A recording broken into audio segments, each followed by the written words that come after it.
Imagine a mother in rural India holding a cheap smartphone over her toddler's chest to record a cough. On the screen, an AI explains what to watch for, when to seek care, and connects her to a nurse who speaks her language. That same night, a ninth grader in Detroit sits with an AI tutor that knows her strengths, her anxieties, and the exact hint that will unlock quadratic equations. Now ask yourself, if that level of medical advice and tutoring becomes free and everywhere, do we still need doctors and teachers? I'm your host, and today we're unpacking a provocative question. Will AI soon replace doctors and educators? And we're doing it through the lens of someone who's had a front row seat to every major tech shift of the last 50 years, Bill Gates. Over the past 2 years, Gates has said 3 things that, together, form a blueprint and a warning. First, he thinks we're entering an age of free intelligence, where great medical advice and great tutoring become commonplace. Second, he argues that in medicine, the machine may surpass the human in some decisions because the required knowledge outgrows any one person. And third, he insists that in education, AI won't replace teachers. It will amplify them if we build the right guardrails. But there's also that viral late-night line, not for most things, which set the internet on fire. Today, I'll separate the headline from the nuance, and we'll map out what actually changes for clinicians, educators, and for you. Let's start with the moment that grabbed everyone. On a February night in 2025, Jimmy Fallon asked Gates, "Will we need humans?" Gates smiled and said, "Not for most things, the context matters." He had just described a decade in which intelligence, what we currently pay scarce experts for, becomes abundant and nearly free. The shock is intentional. The plan is more complicated. Here's the fuller picture Gates has been drawing for years. In healthcare, he sees 3 phases. Offloading paperwork AI that listens to a visit, writes a draft note, codes and schedules follow-ups. Decision support systems that review guidelines, labs, imaging, and the latest papers to suggest differential diagnoses and next steps. Patient-facing agents always on triage and counseling that help people decide when to seek care and help clinicians focus on the highest risk cases.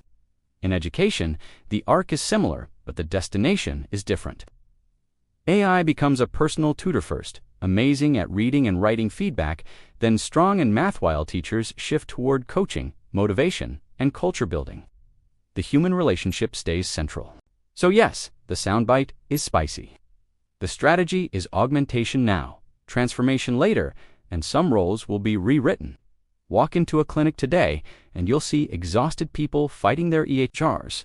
The first wave of AI is already relieving that burden, transcribing the visit, drafting the note, suggesting codes, even pulling medication interactions.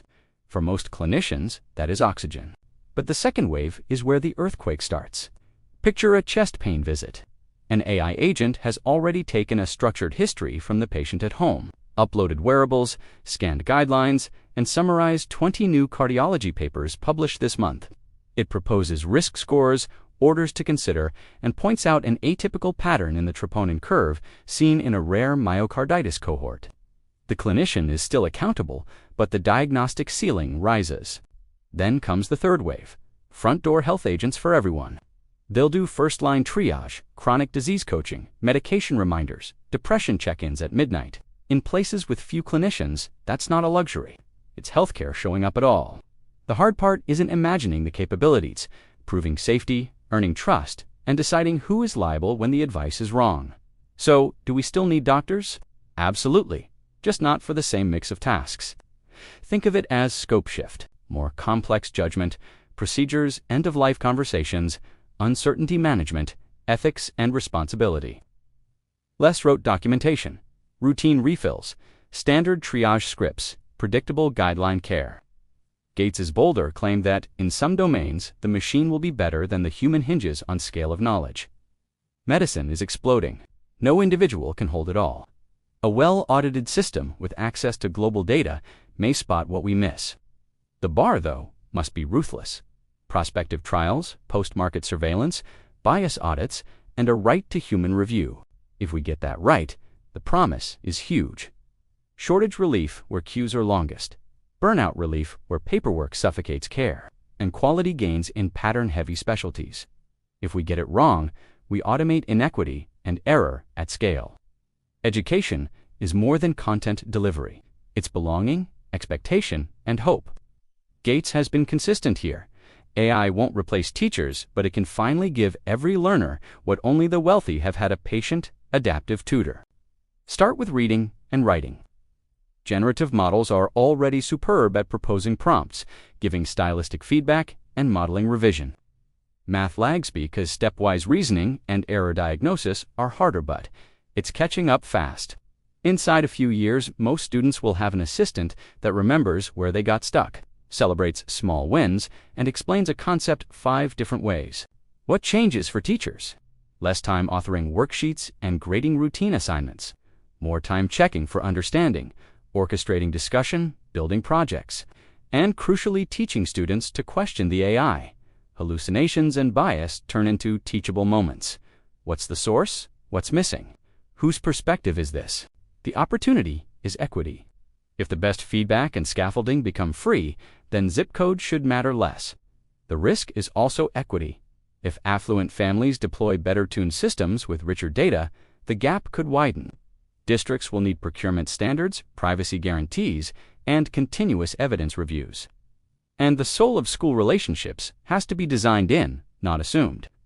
A perfect tutor is useless if a student is hungry, anxious, or invisible. So, when does this arrive? Gates talks in 2 clocks. Clock 1 is capability. Within 5 years, personal AI agents that can give health advice, tutor, plan, and act on your behalf will feel normal. Clock 2 is adoption with proof. In regulated, high-stakes settings, progress is slower.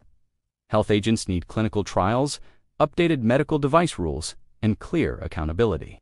School systems need curriculum alignment, assessments that reward reasoning, not regurgitation, and teacher training. That's why 10 years appears in headlines, not because humans vanish, but because institutions take time to adapt. Think S-curve. The first half feels underwhelming. Then, suddenly, it's everywhere. Gates calls the risks real but manageable. 5 loom over our question today. Misinformation and deepfakes, including synthetic medical or educational authority, cybersecurity escalation. Tools that help defenders and attackers. Job disruption, especially in routine documentation and standardized instruction. Bias and hallucination. Errors that look confident. Equity, who gets the benefits first and who gets harmed. He argues for targeted regulation, especially for the most powerful systems, and transparent evaluation of real-world outcomes. And he's blunt. We'll need AI to fight AI, detecting fakes, red-teaming models, and monitoring deployed agents. Here's my synthesis. Doctors won't disappear, but doctoring changes. The center of gravity moves from remembering to reasoning with tools, from typing to talking, from episodic visits to continuous agent-mediated care. The number of licensed clinicians may not shrink, but what each clinician can safely cover grows.